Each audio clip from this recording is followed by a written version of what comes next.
વ્યવહારોની બેવડી અસર જોતા હતા. હજુ આગળ આપણે વ્યવહારોની બેવડી અસર જોઈએ. 3 પ્રકારના વ્યવહારો આપણે જોયા: ખરીદીના વ્યવહારો, વેચાણના વ્યવહારો, માલ પરતના વ્યવહારો. હવે એવી જ રીતે મિલકતના વ્યવહારોની બેવડી અસર આપણે જોઈએ. તો કે મિલકતના વ્યવહારો, તો મિલકતના 2 પ્રકારના વ્યવહારો થાય: મિલકતની ખરીદી અને મિલકતનું વેચાણ. આ 2 પ્રકારના જે વ્યવહારો થાય એમની બેવડી અસરો આપણે જોઈએ. એક મિલકતની ખરીદી કરી હોય એ, અને એક મિલકતનું વેચાણ કરીએ. મિલકતની ખરીદી કરીએ એટલે એક મિલકત આપણી પાસે આવે. આ ક્યારે? ખરીદી કરીએ ત્યારે. સામે એવી જ રીતે મિલકત જાય ક્યારે? તો કે વેચાણ કરીએ ત્યારે. આ મિલકત સામે શું થાય અસર? તો કે આપણી પાસે રોકડ આવે, રોકડ જાય, ચેક આવે, ચેક જાય, વ્યક્તિ લેનાર હોય અથવા તો વ્યક્તિ આપનાર હોય. મિલકતનું ખરીદ વેચાણ છે એ રોકડેથી, ચેકથી અથવા તો ઉધાર છે, એમ 3 પ્રકારે કરવામાં આવે. તો આપણે એમના માટે પહેલો વ્યવહાર જોઈએ. તો પહેલા વ્યવહારની અંદર શું કીધું? તો કે ₹5000નું ફર્નિચર ખરીદ્યું. 5000નું ફર્નિચર ખરીદીએ છીએ એટલે મિલકતની ખરીદીનો વ્યવહાર થયો. મિલકતની ખરીદી કરીએ તો આપણી પાસે શું આવશે? તો કે જે મિલકત ખરીદે છે એ આવશે. એટલે કે ફર્નિચર ખરીદીએ તો આપણી પાસે ફર્નિચર આવે. સામે તો કે વ્યવહાર કેવો છે? રોકડ છે કે ઉધાર? તો 5000નું ફર્નિચર ખરીદ્યું, કંઈ કીધું નથી, એટલે વ્યવહાર કેવો છે? રોકડ. ખરીદી કરીએ છીએ શેની? તો કે ફર્નિચરની. તો આપણી પાસે શું આવે? ફર્નિચર. તો એના માટે આપણે 2 અસર જોઈએ. તો એમની પહેલી અસર શું લખાય? તો કે ફર્નિચર આવે છે. ફર્નિચર આવે તો કયું ખાતું? તો કે ફર્નિચર ખાતું. ખાતાનો પ્રકાર તો કે ફર્નિચર શેમાં આવે? તો કે માલ મિલકતમાં આવે. તો ઉધાર. જે મિલકત તમે ખરીદો છો ને એમનું ખાતું પાડવાનું, કારણ કે બધી જ મિલકતોના ખાતા અલગ અલગ હોય. ફર્નિચરનું ખાતું હોય, મકાન ખાતું હોય, યંત્ર ખાતું હોય. જેટલી મિલકતો એટલા ખાતા. બધી મિલકતો માટે અલગ અલગ ખાતું બનાવવામાં આવે. પહેલી અસર ફર્નિચર આવે છે, ફર્નિચર ખાતું, માલ મિલકત અને ઉધાર. બીજી અસર તો કે ફર્નિચર ખરીદ્યું, રોકડેથી ખરીદ્યું છે એટલે આપણી પાસેથી રોકડ જાય છે. તો એના માટે બીજી અસર આપણે લખીએ, રોકડ જાય છે. કયું ખાતું? તો કે રોકડ ખાતું. રોકડ ખાતાનો પ્રકાર તો કે માલ મિલકત અને જાય તો જમા. આગળ વ્યવહાર જોઈએ. 20000નું યંત્ર ચેકથી ખરીદ્યું. 20000નું યંત્ર ચેકથી ખરીદ્યું. ચેકથી ખરીદીએ એટલે વ્યવહાર કેવો થશે? તો કે રોકડ. ખરીદીએ છીએ તો આપણી પાસે શું આવે? તો કે યંત્ર ખરીદીએ છીએ એટલે યંત્ર આવશે. સામે રોકડ જાય તો 2 અસર પૈકી આપણે અસર લખીએ. પહેલી અસર યંત્ર ખરીદ્યું એટલે કે યંત્ર આવે છે. કોનું ખાતું? તો કે યંત્ર ખાતું. યંત્ર ખાતાનો પ્રકાર માલ મિલકત અને આવે તો ઉધાર. બીજી અસર તો કે ચેકથી ખરીદ્યું. ચેકથી ખરીદી એટલે આપણી પાસેથી ચેક જાય. ચેક જાય તો એના માટે અસર શું લખાય? ચેક જાય છે. કયું ખાતું? તો કે બેંક ખાતું. એનો પ્રકાર વ્યક્તિ અને જાય તો જમા. ત્રીજો વ્યવહાર ₹10,000ના રિલાયન્સ લિમિટેડના શેર ખરીદ્યા. શું ખરીદ્યું? શેર. આ રિલાયન્સ લિમિટેડના એટલે આ નામ કંપની છે. કઈ કંપનીના શેર ખરીદ્યા? તો કે રિલાયન્સ ના શેર ખરીદ્યા. કેવી રીતે ખરીદ્યા? તો તો હંમેશા ચેકની શેરની લેવડ દેવડ છે એ ચેકથી થાય. શેનાથી થાય? ચેકથી. એટલે વ્યવહાર કેવો થશે? રોકડ. આ ચેકથી ન જ ખરીદા હોય શેર છે તમને કોઈ દિવસ બાકીમાં મળે નહીં. એટલે રિલાયન્સ લિમિટેડ ના ખરીદા એટલે કોઈ એમ નહીં કહેતા કે ઉધાર વ્યવહાર છે. વ્યવહાર રોકડ છે. ચેકથી ન જ લેવડ દેવડ થાય. શેર ખરીદીએ છીએ તો આપણી પાસે શેર આવે, તો એના માટે પહેલી અસર શું થાય? શેર આવે છે. કયું ખાતું? તો કઈ તમે બે રીતે લખી શકો, શેર રોકાણ ખાતું અથવા રિલાયન્સ ના શેરનું ખાતું. એવી રીતે લખો. શેર રોકાણ ખાતું લખો અથવા તો શું લખવાનું? રિલાયન્સ ના શેરનું ખાતું. પ્રકાર તો કે મિલકત છે એટલે કે માલ મિલકત, અને આવે તો ઉધાર. હવે આપણી પાસે જાય છે તો કે શેર ખરીદા એટલે ચેકથી જ ખરીદા હોય. ચેકથી ખરીદા હોય એટલે આપણી પાસેથી ચેક જાય. તો એના માટે બીજી અસર આપણે લખીએ, ચેક જાય છે. કયું ખાતું? બેંક ખાતું. એનો પ્રકાર વ્યક્તિ, અને જાય તો જમા.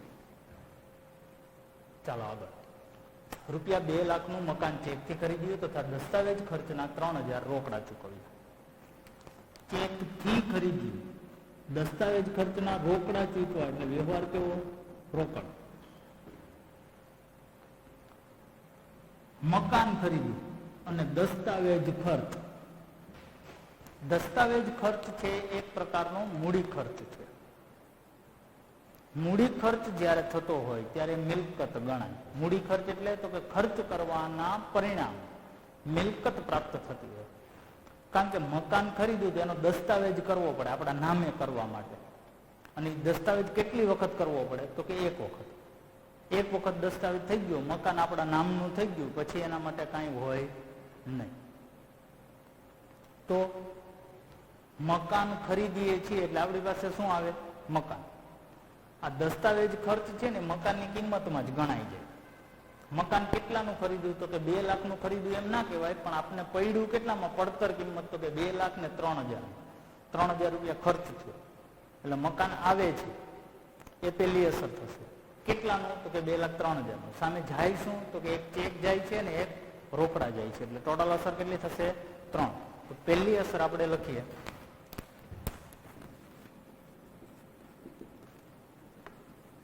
મકાન ખરીદીએ છીએ એટલે મકાન આવે છે. કયું ખાતું? તો કે મકાન ખાતું. એનો પ્રકાર માલ મિલકત, અને આવે તો ઉધાર. હવે આપણી પાસે જાય શું? તો કે મકાન ચેકથી ખરીદ્યું. ચેકથી ખરીદ્યું એટલે આપણી પાસેથી ચેક જાય છે એટલે બીજી અસર, ચેક જાય છે. કયું ખાતું? બેંક ખાતું. કયો પ્રકાર? તો કે વ્યક્તિ, અને જાય તો જમા. હજુ દસ્તાવેજ ખર્ચના 5000 રોકડા ચૂકવા. તો હજી આપણી પાસે રોકડા જાય છે એટલે ત્રીજી અસર થશે, રોકડ જાય છે. રોકડ જાય તો કયું ખાતું આવે? રોકડ ખાતું. એનો પ્રકાર તો કે માલ મિલકત, અને જાય તો જમા. હજુ એક વ્યવહાર આગળ જોઈએ. 5000 નું જૂનું યંત્ર મહેશને 1 માસની શાખ પર વહેંચ્યું. શાખ પર વહેંચ્યું મહેશને, તો બાકીમાં વેચીએ છીએ. મહેશને વેચીએ છીએ એટલે મહેશ શું થશે? લેનાર થશે. અને આપણી પાસેથી યંત્ર જાય છે. જૂનું યંત્ર જાય છે એટલે જૂનું યંત્ર એવું લખવાની જરૂરિયાત નથી હો. મહેશને 1 માસની શાખ પર વહેંચીએ છીએ. વ્યક્તિનું નામ છે એટલે વ્યવહાર કેવો થાય? ઉધાર. તો હવે આપણે જોઈએ પહેલી અસર,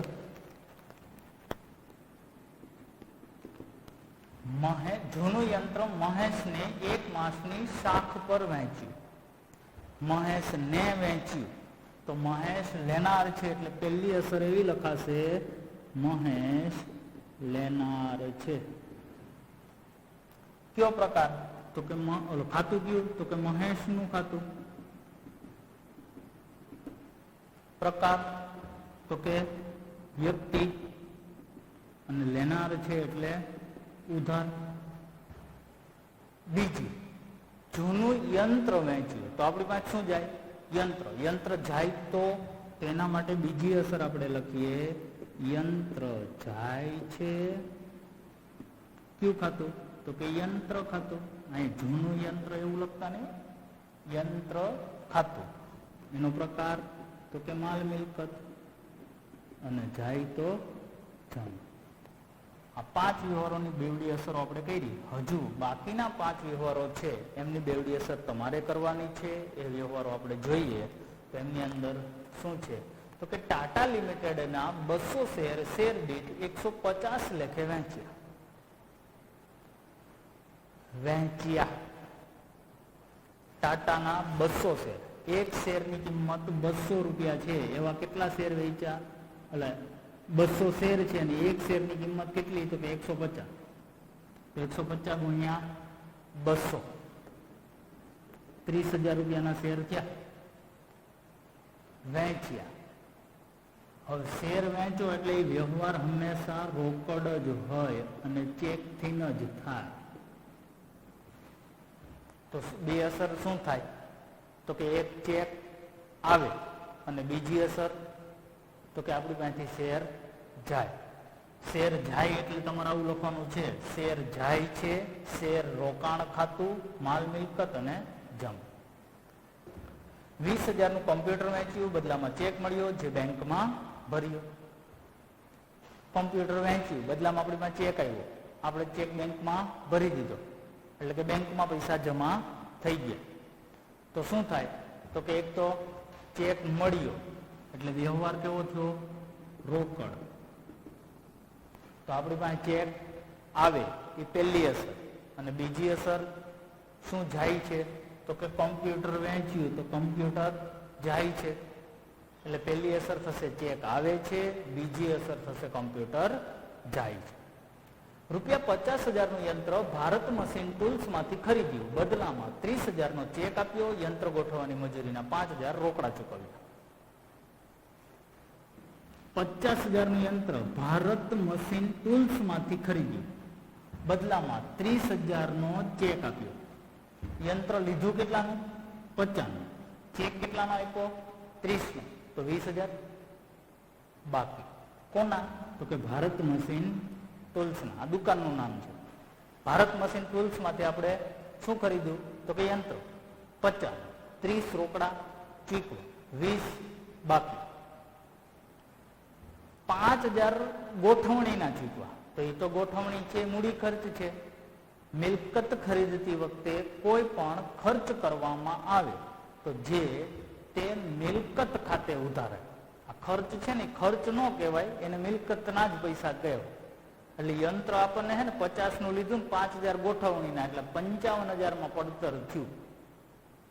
તો આની અસરો કેટલી થશે? તો કે 4. કઈ કઈ? જો પહેલી અસર તો કે યંત્ર ખરીદ્યું એટલે યંત્ર આવે.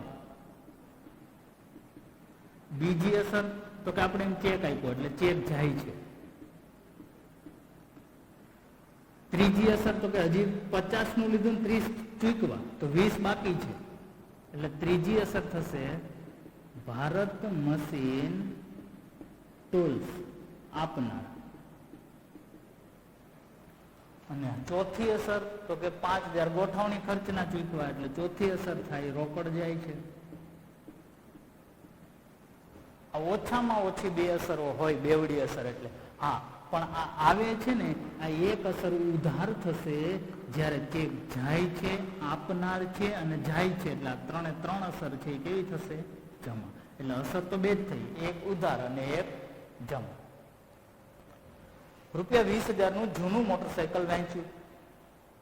મોટરસાયકલ વેચીએ છીએ, કેવી રીતે વેચ્યું? તો કે કઈ નથી કીધું એટલે રોકડેથી વેચ્યું.